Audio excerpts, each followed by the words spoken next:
नमस्कार, news point लेकर हाजिर हूं मैं राजीव। दोस्तों, पिछले दिनों आरएसएस जिस तरह मोदी के खिलाफ अब बोलने लगा है, उससे महाराष्ट्र में खासकर बीजेपी के लिए माहौल बिगड़ सकता है, क्योंकि आप जानते हैं कि आरएसएस का मुख्यालय महाराष्ट्र है। आरएसएस से क्यों आज इस कार्यक्रम की शुरुआत कर रहा हूं, क्योंकि महाराष्ट्र अभी एपी सेंटर बना हुआ है राजनीति का, सियासत का, इसलिए भी महाराष्ट्र की चर्चा यहां जरूरी है। शिवसेना सांसद संजय राउत ने बयान दिया कल भी और आज भी, और उन्होंने कह दिया कि सुपरमैन और विश्व रूप वाले भागवत के बयान पर उन्होंने कहा है, खासकर आपको याद होगा कि उन्होंने अभी मोहन भागवत ने बयान दिया था उधर झारखंड में, और उस बयान पर प्रतिक्रिया देते हुए संजय राउत ने जो बातें कही है बहुत महत्वपूर्ण है, और कह रहे हैं कि इस देश में जो भी हो रहा है उस पर भागवत साहब को खुलकर बोलना चाहिए। अभी भी अल्पमत की सरकार होने के बावजूद वो देश के लोकतंत्र के लिए और संविधान के लिए ठीक नहीं है, और इस देश में कॉमन मैन ही सुपरमैन है, और ये कॉमन मैन ने अपने आप को भगवान समझने वाले लोगों को बहुमत से दूर रखा है। ये बात कह रहे हैं संजय राउत। जरा संजय राउत को पहले सुनते हैं, और क्यों संजय राउत को लेके आ रहा हूं, क्यों मोहन भागवत की चर्चा कर रहे हैं, ये सब आगे हम बात करेंगे, लेकिन पहले संजय राउत को सुनिए। बहुत सी बातें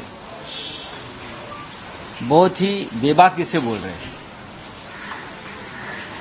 अब ये सुपरमैन कौन है मोहन जी के मन में, विष्णु के अवतार कौन है, या जिस तरह से कहा गया क्या नॉन बायोलॉजिकल व्यक्ति कौन है, ये पूरा देश जानता है। तो भागवत साहब ने खुलकर बोलना चाहिए। इस देश में जो हो रहा है अभी भी अल्पमत की सरकार होने के बावजूद, वो देश के लोकतंत्र के लिए और संविधान के लिए ठीक नहीं है। इस देश में कॉमन मैन ही सुपरमैन है, और ये कॉमन मैन ने अपने आप को भगवान समझने वाले लोगों को बहुमत से दूर रखा। तो मैं मानता हूं इस देश का मतदाता कॉमन मैन ये सुपरमैन है। सर, एका व्यक्तीला सुपरमॅन व्हायचं आहे, त्यानंतर तो स्वतःला देव। तो देश का कॉमन मैन ही सुपरमैन है, ये कह रहे हैं संजय राउत। और संजय राउत यानी महाराष्ट्र यानी शिवसेना उद्धव गुट, और उद्धव गुट के ही मुखिया उद्धव ठाकरे ने भी आज एक बड़ी घोषणा की है। उद्धव ठाकरे ने कहा है कि अगर उनकी पार्टी महाराष्ट्र विधानसभा चुनाव के बाद सत्ता में आती है तो उनकी सरकार मुंबई में धारावी झुग्गी पुनर्विकास परियोजना के टेंडर को रद्द कर देगी। धारावी, आप जानते हैं, धारावी पुनर्विकास परियोजना के लिए दी जा रही स्कीमों का विरोध करते हुए वहां पर उद्धव ठाकरे ने एक संवाददाता सम्मेलन को संबोधित किया था आज, और उन्होंने कहा कि हम ऐसा नहीं होने देंगे। आपको बता दूं दोस्तों कि धारावी झुग्गी पुनर्विकास का काम उद्योगपति गौतम अदानी की कंपनी के पास है। गौतम अदानी वही अदानी जिसका जिक्र बार बार राहुल गांधी करते हैं। कुल मिलाकर महाराष्ट्र में एनडीए की नैया एक बार फिर चुनावी भंवर में फंसती हुई दिख रही है। बीजेपी के लिए एकनाथ शिंदे और अजित पवार दोनों को एक साथ साधना मुश्किल होता जा रहा है, जबकि इंडिया गठबंधन में या महाविकास आघाड़ी में फूट डालने की उसकी सारी कोशिशें भी बेकार होती जा रही हैं। राहुल गांधी के पंढरपुर की धार्मिक यात्रा पर न पहुंचने या एनसीपी, शिवसेना और कांग्रेस के बीच सीटों के बंटवारे को लेकर कई तरह की खबरें चलाई गई पिछले दिनों कि महाविकास आघाड़ी में दरार आ गई है, लेकिन इन खबरों को प्लांट करने के पीछे मकसद असल में एनडीए की कमजोरियों पर पर्दा डालना है, क्योंकि महाविकास आघाड़ी में सीट बंटवारे पर कोई मतभेद नहीं है। इस बात को शरद पवार ने साफ कर दिया है। हाल ही में शरद पवार ने एक बयान दिया है, और उस बयान में शरद पवार ने कहा है कि महाविकास आघाड़ी गठबंधन में हमारा स्ट्राइक रेट सबसे ज्यादा है, और लोकसभा चुनाव में एनसीपी ने 10 में से 8 सीटों पर जीत हासिल की है, मगर एनसीपी इस तरह की रैंकिंग में भरोसा नहीं करती है। गठबंधन में कोई एकतरफा नहीं है। विधानसभा चुनाव भी गठबंधन के दल मिलकर लड़ेंगे और महाराष्ट्र के लोगों को विकल्प देंगे, ये कहना है शरद पवार का। और इस बयान से जाहिर होता है कि महाराष्ट्र में सीट बंटवारे की बात महाविकास आघाड़ी आपस में सुलझा लेगी, लेकिन एनडीए की लड़ाई तो अब सतह पर आ गई है। एनडीए की बात यहां इसलिए रख रहा हूं क्योंकि यहां से एक इंडिया गठबंधन की जो तैयारियां हैं वो आप तक पहुंचेंगी। कैसे बुरी फंस गई है बीजेपी ये, और इंडिया ने क्या प्लान बना लिया है ये, इसके तहत आप समझने की, आपको बताने की हम कोशिश करेंगे। अभी महाराष्ट्र में बीजेपी कोर कमेटी की मीटिंग में पार्टी नेताओं ने विधानसभा चुनाव में 170 से 180 सीटों पर चुनाव लड़ने की तैयारी की बात कही है।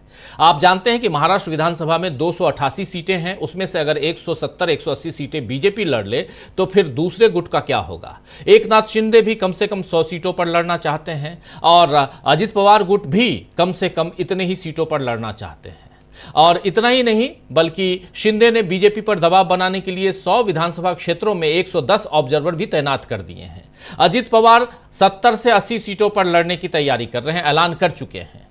उधर अजित पवार के खिलाफ बीजेपी में आवाज तेज हो गई है, तो यह भी कहा नहीं जा सकता है कि अजित पवार एनडीए का हिस्सा कब तक रहेंगे और इन तीनों दलों में सीएम की कुर्सी की दावेदारी कौन छोड़ेगा और कौन उस पर अड़ा रहेगा। यानी बीजेपी के लिए महाराष्ट्र में उसे 2 सहयोगियों को एडजस्ट करने की खासी मुश्किलों का सामना करना पड़ सकता है। यह बात यहां पर दिखाई दे रही है। यानी महाराष्ट्र की यह सियासी हलचल है दोस्तों, लेकिन सियासी हलचल अगर बिहार चले तो वहां भी है। और आज बिहार में इंडिया गठबंधन ने नीतीश कुमार की सरकार के खिलाफ और वहां जो भ्रष्टाचार है उसके खिलाफ इंडिया गठबंधन ने एक प्रदर्शन किया था। उस प्रदर्शन का आयोजन इंडिया गठबंधन ने किया और उसमें बहुत सारी बातें अलग अलग नेताओं ने कही हैं। उस प्रदर्शन की ये जो तस्वीरें आप देख रहे हैं, ये पटना की तस्वीरें हैं।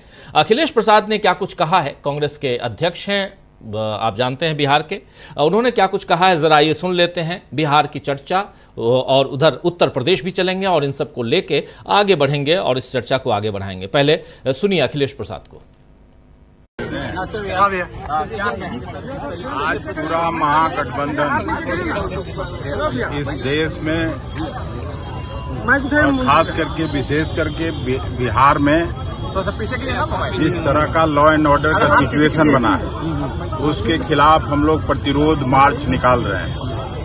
आरजेडी, लेफ्ट की सभी पार्टियां और कांग्रेस पार्टी सभी हम लोग इस मार्च में हिस्सा ले रहे हैं।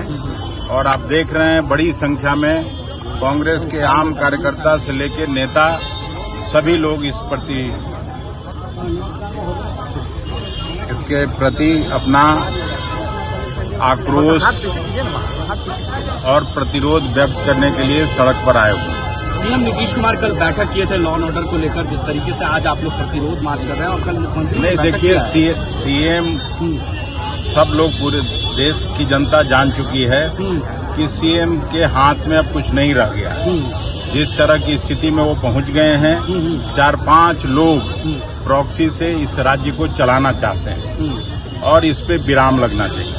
क्या लगता है, मुख्यमंत्री नीतीश कुमार ने अधिकारियों को कहा है कि जो भी दोषी है वो पीछे भेजे और उन्होंने जनादेश उन अधिकारियों को नहीं है, जनादेश किसी पार्टी को और लीडर को मिलता है और लीडर अब काम करने की स्थिति में नहीं रह गए हैं। कोई ब्लॉक नहीं है जहां हर रोज कोई न कोई हत्या नहीं हो रही। लेकिन बीजेपी के लोग सवाल उठा रहे हैं आपसे कि 15 साल पहले अपराध अरे कहाँ बीजेपी का बात करने लगे, बीजेपी का लोग बेकार का।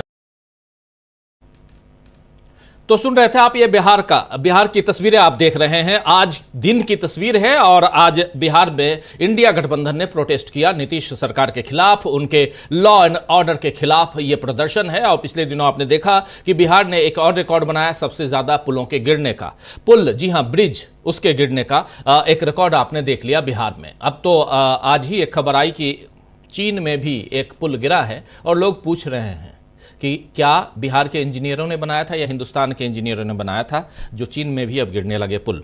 खैर, लेकिन आगे बढ़ते हैं और इस लॉ एंड ऑर्डर, इसके अलावा एक लॉ एंड ऑर्डर की बात इधर उत्तर प्रदेश में भी है। उत्तर प्रदेश में दरअसल पिछले 3-4 दिनों से एक फरमान जारी हुआ जो अब और आगे बढ़ा है, हरिद्वार तक पहुंच चुका है। कांवड़ यात्रा के दौरान चलने वाले जितने भी कांवड़िए हैं और उस यात्रा में रास्ते में अगर किसी की दुकान है तो दुकान पे अपना नाम लिखना होगा, प्रोप्राइटर का नाम लिखना होगा। इससे बवाल मचा हुआ है। विरोध में एनडीए के साथी भी आ गए हैं।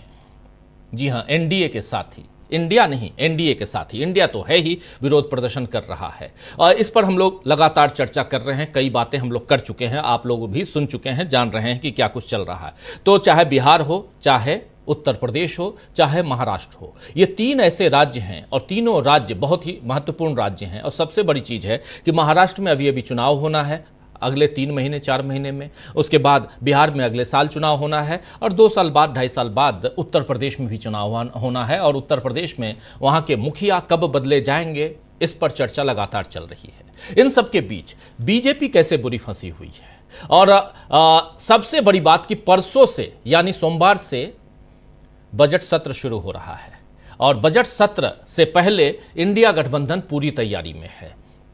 शरद पवार अपनी बात रख रहे हैं, उद्धव ठाकरे अपनी बात रख रहे हैं, राहुल गांधी पर्दे के पीछे हैं लेकिन एलओपी की भूमिका निभाएंगे, आप जानते हैं। और अखिलेश यादव लगातार पर्दे के बाहर हैं और उधर तेजस्वी यादव, इन सब ने मिलकर जो प्लान तैयार किया है वो प्लान बीजेपी को परेशान करने वाला है।